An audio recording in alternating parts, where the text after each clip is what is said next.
Imagine waking up tomorrow and everyone decides to withdraw their money.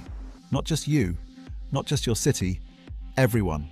Every ATM, every bank branch, every banking app at the same time. By noon, the machines are empty. By nightfall, the doors are locked. And by the next morning, people start realizing something terrifying. Your bank doesn't actually have your money. When you check your balance, it feels solid, permanent, like something real. But that number isn't cash sitting in a vault with your name on it. It's mostly digital. And more importantly, it's a promise. Banks don't store all of their customers' money. They can't. If they did, they wouldn't function. Instead, most of it is constantly being lent out.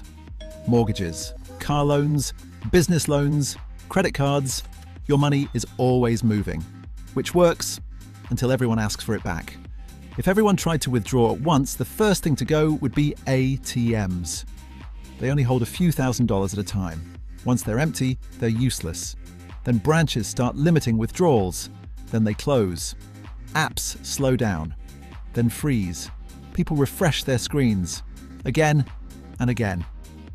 Not because they want cash, but because they want certainty. And certainty disappears fast. Here's the part most people never learn. Banks operate on something called fractional reserve banking. That means for every dollar you deposit, only a small fraction is actually kept in reserve. The rest is lent out. This system is efficient. It grows economies, it builds cities, it funds businesses, but it has one fatal weakness. It only works if people don't all ask for their money at once. The system isn't designed for panic. It's designed for routine. In a true bank run, it's not money that collapses first. It's confidence. Once people believe the system might fail, they act. And when enough people act, the system does fail. Not because it was empty, but because belief was. Your balance doesn't represent cash. It represents trust.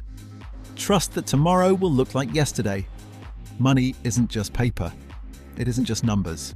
It's a shared story. A story we all agree to believe at the same time. And the scariest part? The system doesn't collapse when it runs out of money. It collapses when people stop believing in it.